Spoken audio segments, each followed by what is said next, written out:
Bonjour à tous et bienvenue dans Smart Patrimoine. Smart Patrimoine, l'émission qui vous accompagne dans la gestion de vos finances personnelles, mais l'émission qui décrypte également avec vous les enjeux et les actualités du secteur de la gestion de patrimoine. Une émission que vous pouvez retrouver tous les jours sur Bismart for Change, sur les réseaux sociaux de Bismart for Change. Et bien sûr, vous pouvez nous écouter en podcast sur toutes les plateformes de podcast. Au sommaire de cette émission, nous commencerons tout d'abord avec les clés de l'IMO, le rendez-vous dédié à l'investissement ou à l'acquisition immobilière de Smart Patrimoine.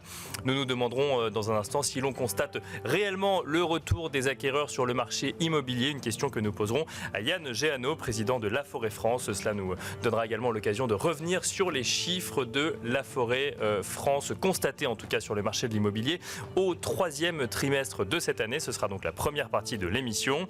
Nous enchaînerons ensuite avec Enjeu Patrimoine, un enjeu patrimoine consacré à l'épargne salariale et notamment à l'application prochaine de la loi partage de la valeur le 1er janvier 2025. Nous nous demanderons comment les entreprises, comment la profession se prépare, et c'est une question que nous poserons à Damien Cléris, directeur général de Natixis Interépargne. Ce sera donc la deuxième partie de l'émission. Et puis enfin, dans l'œil de l'expert, dernière partie de Smart Patrimoine, nous recevrons Sébastien Delattre, associé chez Ambre Patrimoine, avec qui nous évoquerons le sujet du refinancement des comptes courants d'associés dans les sociétés immobilières. On se retrouve tout de suite sur le plateau de Smart Patrimoine. Et c'est parti pour les clés de l'IMO, le rendez-vous dédié à l'investissement immobilier ou à l'acquisition immobilière de Smart Patrimoine. Et nous avons le plaisir aujourd'hui d'être accompagnés de Yann Géano. Bonjour Yann Géano. Bonjour. Bienvenue sur le plateau de Smart Patrimoine. Vous êtes le président de Laforêt France. Et alors Laforêt France a publié son billet de tendance du troisième trimestre 2024. Et alors ce que vous constatez, c'est que ça y est, les acquéreurs sont de retour sur ce marché immobilier au global en France. Au global, les acquéreurs sont de retour. En effet, 5% d'acquéreurs en plus enregistrés dans nos bases de données en 12 mois. Alors, ils sont de retour, pas partout. On voit en effet des marchés où les prix ne sont pas encore régulés et les acquéreurs ne viennent pas sur le marché. Et pas pour tous les types de biens non plus. On voit que 5% d'acquéreurs en plus au niveau national, mais plus 3% pour les maisons simplement, d'accord. Plus 9 pour les appartements. Dans un contexte inflationniste, l'appartement reprend un petit peu d'avance sur le Graal, le rêve de tous les Français qui est la maison individuelle. On revient plus vers l'appartement que vers la maison. Pourquoi ? Parce qu'on part du principe que l'appartement coûte moins cher, parce que c'est la localisation en centre-ville ou en ville qui offre plus de facilité ? Oui, c'est un peu de tout ça. L'enveloppe financière, déjà, pour une maison, est souvent supérieure à l'enveloppe financière nécessaire pour un appartement. Une maison, c'est souvent plus grand qu'un appartement. L'entretien également d'une maison, c'est plus grand, donc ça coûte plus cher à chauffer. C'est plus cher à entretenir. Il faut s'occuper des extérieurs, de son portail, de ses haies, de ses toitures, etc.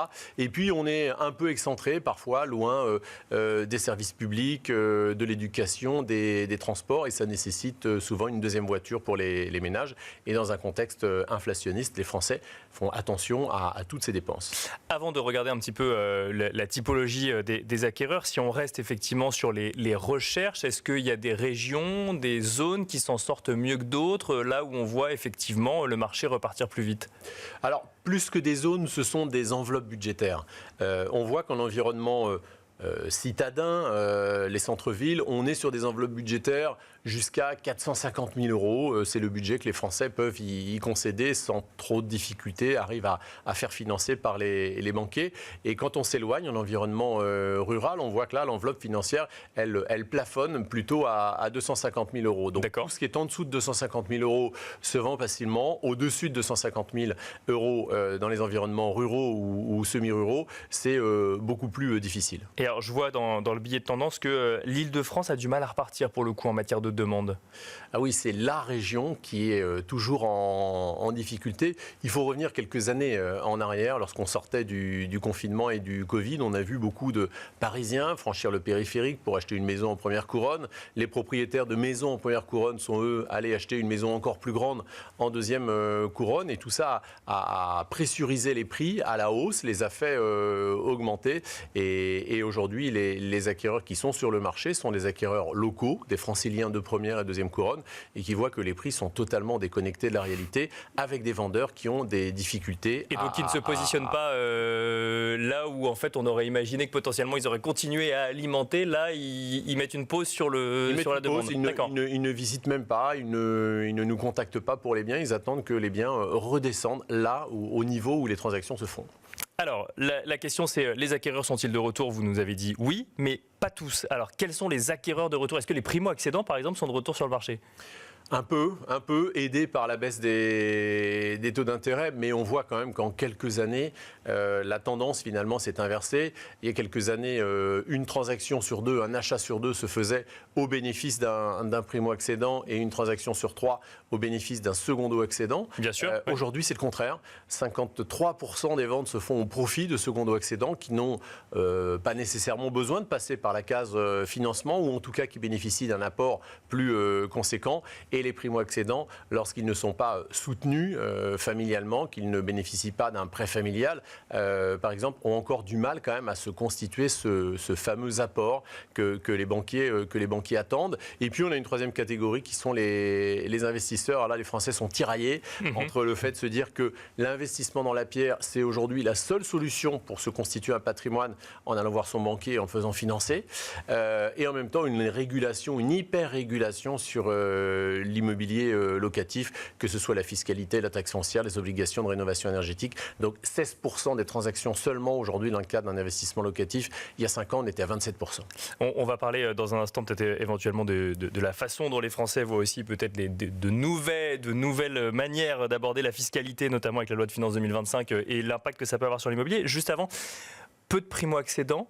Est-ce que c'est inquiétant quand on est professionnel de l'immobilier? Parce qu'il y a quelques années, on avait tendance à dire qu'un marché dynamique, c'est un marché où il y a des primo-accédants. C'est eux qui entretiennent le marché. Ils achètent effectivement les biens des secondo-accédants qui peuvent aller acheter d'autres biens et ça entretient toute la dynamique. Aujourd'hui, c'est inquiétant de voir qu'il n'y a pas tant de primo-accédants que ça? C'est inquiétant globalement, en effet, dans le parcours résidentiel, comme vous le soulignez. Il faut des primo-accédants pour permettre à celles et ceux qui sont propriétaires de revendre, de trouver des débouchés et puis d'acheter quelque chose de différent. Mais la vraie problématique aujourd'hui, c'est celle de l'accès au logement. Il n'a jamais été aussi difficile d'avoir un toit au-dessus de la tête, que ce soit en étant locataire du parc social, locataire du parc privé ou candidat à l'accession. Donc, pour la première fois depuis des années, d'ailleurs, la proportion de propriétaires en France a reculé, légèrement certes, mais cette proportion a reculé. Donc la politique du logement est à reposer justement pour relancer la construction, refaire venir des primo-accédants, les rendre finançables et puis attirer également des investisseurs. Des prix qui baissent,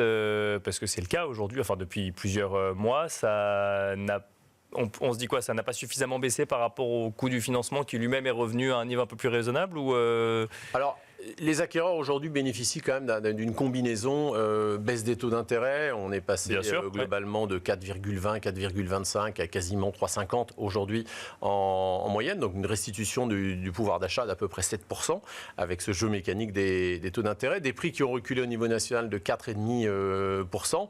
Et puis des marges de négociation également qui ont progressé d'un point. Maintenant, est-ce que c'est suffisant? Ça dépend des territoires. On voit qu'à Paris, la baisse s'est entamée maintenant il y a 2 ans. On est aujourd'hui à Paris au prix de 2018, avec l'Est parisien autour de 8 000, 8 500 euros du mètre carré, l'Ouest parisien autour de 9 000 euros du mètre carré et le centre autour de 11 000 et un marché parisien qui est donc extrêmement fluide. Maintenant, la périphérie, ça n'est pas suffisant. Sur les maisons, ça n'est pas suffisant. Et puis sur le marché des résidences secondaires, là, c'est encore totalement bloqué parce qu'on a des propriétaires qui n'ont pas besoin nécessairement de vendre et des acquéreurs qui ont également une surface financière suffisante pour patienter. Donc le marché le plus bloqué en France est celui du secondaire. Et alors justement, dans les propositions de la loi de finances 2025, dans ce qu'on peut voir effectivement dans les échanges ou les votes effectivement des députés à l'Assemblée nationale et notamment la Commission des finances, il y a un certain nombre de mesures qui concernent l'immobilier. Alors rien n'est encore figé, donc effectivement là on en parle un petit peu au conditionnel, mais est-ce que vous constatez, notamment sur ce qu'on a pu voir comme évolution du régime en ce qui concerne le LMNP par exemple, est-ce que vous constatez que ça a une incidence à court terme sur des projets d'investissement immobilier par exemple ? Aujourd'hui, ça gèle en effet certains projets d'investissement immobilier parce que même si rien n'est définitif, on voit quand même dans quel sens le vent va nous porter. Bien sûr. Alors, ce projet, il a un bénéfice et moi je plaide pour cette vision, c'est d'avoir une fiscalité commune. Qu'on soit dans l'ancien, qu'on soit dans le neuf, qu'on soit sur de meublé ou qu'on soit sur du vide. On a un investisseur, il est aussi vertueux, quel que soit le cas de figure. En revanche, on voit qu'on va aligner la fiscalité sur la moins favorable, évidemment, pour les investisseurs. Et ça, c'est une problématique quand on plaide plutôt pour une flat tax pour l'investissement immobilier. Merci beaucoup Yann Géano de nous avoir accompagnés dans Smart Patrimoine. Je rappelle que vous êtes le président de la Forêt France. Merci beaucoup. Merci. Merci à vous également. On se retrouve tout de suite dans Enjeu Patrimoine. Et nous enchaînons à présent avec Enjeu Patrimoine, avec une question qui va nous animer aujourd'hui. Comment développer l'épargne salariale au sein des entreprises? Et pour cela, nous avons le plaisir de recevoir sur le plateau de Smart Patrimoine Damien Cléris. Bonjour Damien Cléris.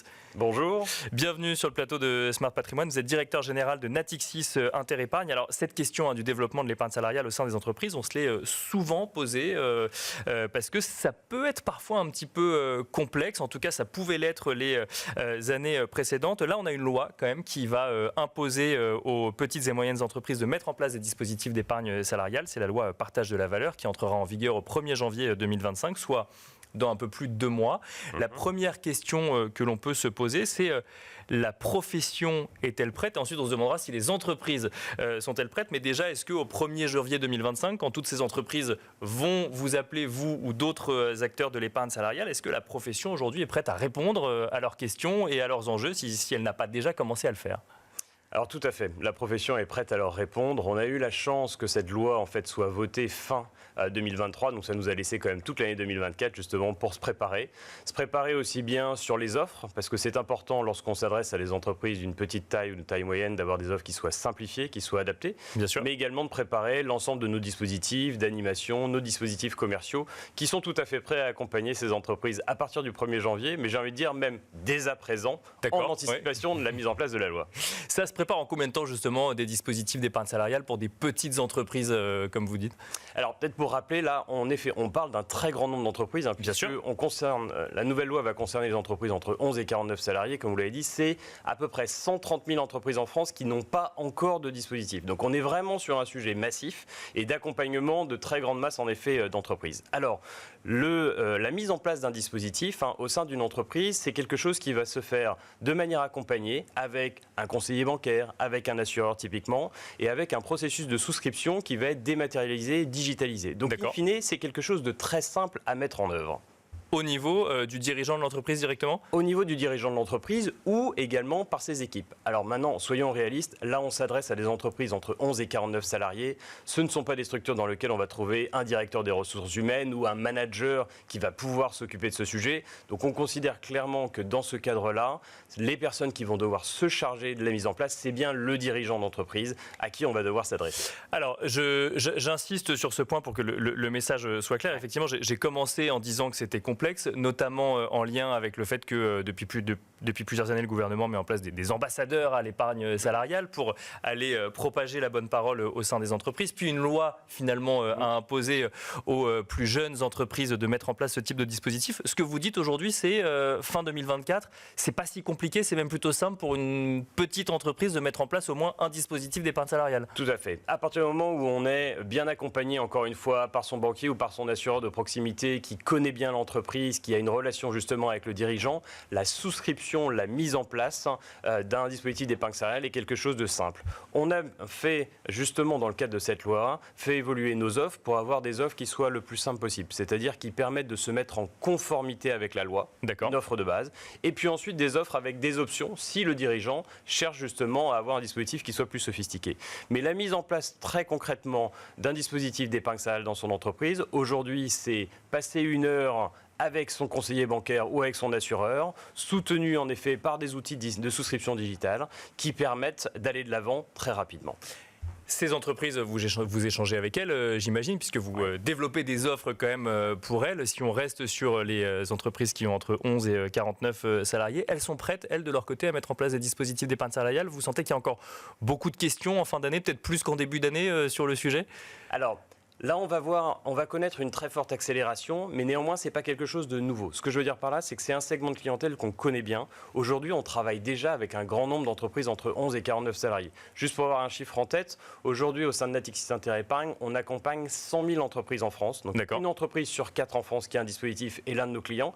Et parmi ces 100 000 entreprises, un grand nombre d'entreprises entre 11 et 49 et même des entreprises plus petites que cela. D'accord. On a un grand nombre aussi de clients entre 2 et 11 salariés. Donc, c'est une clientèle avec ses particularités qu'on connaît déjà bien. Pour répondre aussi à votre question, clairement, on a vu au cours de l'année 2024 le nombre de questionnements se développer. Pourquoi ? Parce que c'est une thématique qui est revenue de plus en plus.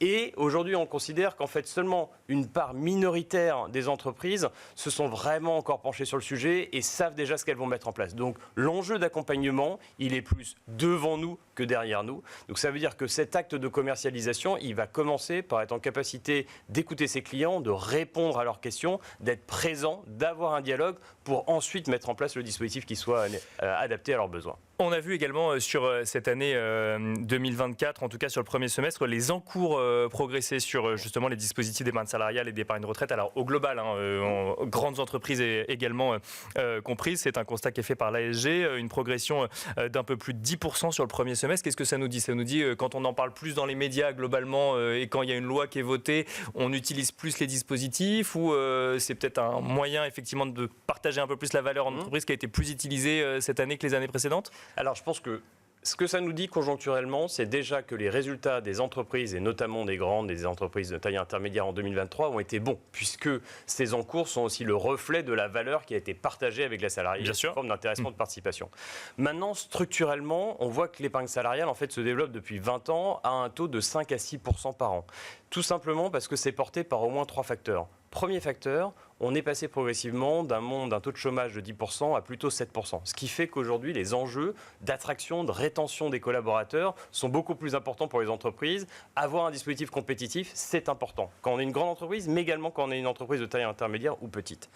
Deuxièmement, c'est l'enjeu de la retraite. Bien sûr. L'enchaînement des réformes fait qu'aujourd'hui, un grand nombre de Français ont compris la nécessité de pouvoir épargner. Et les dispositifs d'épargne retraite en entreprise, les dispositifs d'épargne retraite collectif, sont un très bon moyen de constituer sa retraite. C'est la question que j'allais vous poser. Ils ont compris l'importance de donc, capitaliser pour leur retraite en complément. Oui. Et est-ce qu'ils ont compris effectivement que l'épargne salariale pouvait aider effectivement dans cet objectif ? C'est un mouvement de fond. Il y a encore, je pense, beaucoup de choses qu'on peut encore développer, améliorer, mais on voit aujourd'hui que les encours au sein de l'épargne salariale, les encours de l'épargne retraite se développent plus vite que le reste de l'épargne salariale. Ça veut dire quoi ? Ça veut dire que d'une part, un grand nombre d'entreprises désormais ont mis en place un dispositif d'épargne retraite collectif en faveur de leurs salariés, en plus, typiquement du PEE, elles ont mis en place un PER collectif, bien c'est sûr, le premier élément, mais on voit également que les salariés utilisent de plus en plus ces dispositifs, soit via les fonds qu'ils reçoivent de l'entreprise, mais également sous forme de versements volontaires qui peuvent être déductibles dans un certain nombre de cas également.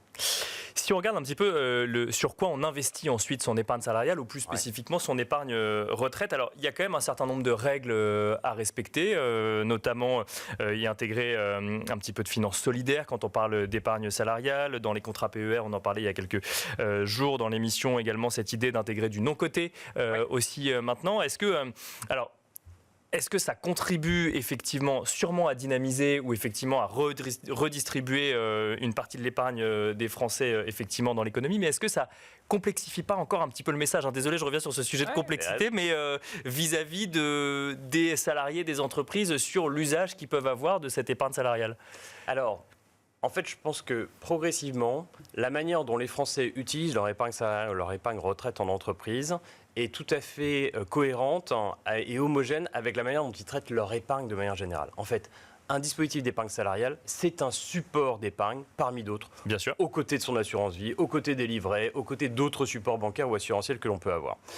De ce fait, on voit que les salariés de plus en plus sont en demande en fait, de retrouver dans leur dispositif d'épargne salariale la même diversité et les mêmes possibilités qu'ils peuvent retrouver dans les autres supports d'épargne qu'ils ont pu choisir par eux-mêmes. Ça, c'est le premier élément. Le deuxième élément, c'est qu'en fait, on a la chance, dans le cadre des dispositifs d'entreprise, de faire de la pédagogie collective et souvent même plus de pédagogie que celle qui peut être faite sur des produits individuels pour amener progressivement les salariés à découvrir d'autres classes d'actifs qui vont leur permettre, comme vous le disiez, de diversifier, d'aller chercher un petit peu de rendement. Donc aujourd'hui, on a plutôt de la demande sur cette diversité. Notre enjeu à nous, fournisseurs d'épargne salariale, c'est de mettre en place la pédagogie au Bien bon sûr. niveau, permettant justement au plus grand nombre d'appréhender ces nouvelles classes d'actifs.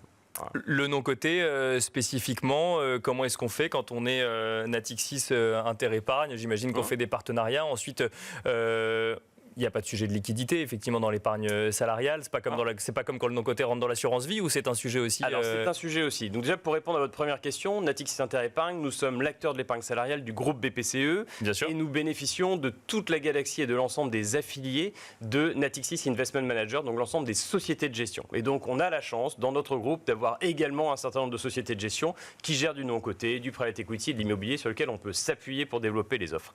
Et d'ailleurs, on a déjà monté 2 fonds, un il y a 2 ans et un il y a 1 an, sur des actifs cotés equity, actions, et puis une offre également obligataire qui permet justement maintenant à les salariés de s'exposer en particulier pour la retraite à des actifs non cotés. Pour répondre à la deuxième partie de votre question, si on a des enjeux de liquidité. D'accord. Et compte tenu de ces enjeux de liquidité, parce que dans un dispositif d'épargne retraite ou d'épargne salariale, il y a la possibilité d'avoir des cas de déblocage. Alors, Bien sûr. Part, il y a il y en a plus qu'avant, effectivement. Il y a la liquidité qui va se faire soit à 5 ans sur un PEE, soit à la retraite pour un PER, mais il y a un certain nombre de cas de déblocage avant. Donc on doit être en capacité d'assurer cette liquidité. Et pour assurer cette liquidité, on a monté en fait des fonds qui mêlent actifs liquides et actifs illiquides, actifs non cotés. Et c'est justement cette combinaison d'actifs cotés et non cotés qui nous permet d'assurer la liquidité tout en offrant l'opportunité d'être exposé aussi à des actifs non cotés. Nous sommes, on l'a dit en introduction, 2 mois avant la fin de l'année 2024, 2 mois avant cette obligation pour toutes les petites et moyennes entreprises en France de mettre en place des dispositifs d'épargne salariale. Quels conseils vous donneriez à ceux qui sont conscients qu'il va falloir le faire, mais qui n'ont pas encore beaucoup avancé sur le sujet aujourd'hui ? Mon premier conseil serait rapprochez-vous de votre banquier, rapprochez-vous de votre assureur, rapprochez-vous de la personne exactement qui vous connaît. Ça, c'est la première chose. On considère qu'il n'est pas évident pour un dirigeant d'aller faire une souscription par lui-même, qu'il y a quand même un moment de conseil et d'échange justement pour comprendre comment marcher le dispositif et pouvoir avoir des réponses à ces questions. Ensuite, le parcours de souscription se fera avec ce conseiller et c'est un élément qui peut être réalisé dès à présent, c'est-à-dire que l'obligation, elle est là à partir du 1er janvier, mais les entreprises peuvent anticiper cette mise en conformité et peuvent se rapprocher de leur conseiller dès à présent. Et bon, on finira là-dessus. Merci beaucoup, Damien Kéris, de nous avoir accompagnés dans Smart Patrimoine. Je rappelle que vous êtes directeur général de Natixis Interépargne. Merci beaucoup. Merci beaucoup de votre invitation. Et quant à nous, on se retrouve tout de suite dans l'œil de l'expert. Et nous finissons cette émission comme d'habitude avec l'œil de l'expert. Et aujourd'hui, le sujet qui va nous animer, c'est le sujet du refinancement des comptes courants d'associés dans les sociétés immobilières. Et pour cela, nous avons le plaisir de recevoir sur le plateau de Smart Patrimoine Sébastien Delattre. Bonjour Sébastien Delattre. Bonjour Nicolas. Bienvenue, vous êtes associé chez Ambre Patrimoine. Et on va parler d'un sujet qui ne parle pas forcément à tout le monde, à tous ceux qui nous écoutent. Donc on va peut-être commencer par redéfinir un petit peu tout simplement ce que c'est qu'un compte courant d'associé dans une société immobilière. Bien sûr. Donc déjà, on va parler des sociétés immobilières à l'impôt sur les sociétés. D'accord. Et le compte courant d'associé va être tout simplement un prêt que va consentir l'un des associés ou le gérant à la société en question. D'accord. Voilà, tout simplement. Tout simplement. Et pourquoi est-ce qu'il y a un problème ou en tout cas un questionnement de refinancement dans ce cas si on contracte un prêt au nom d'un associé ?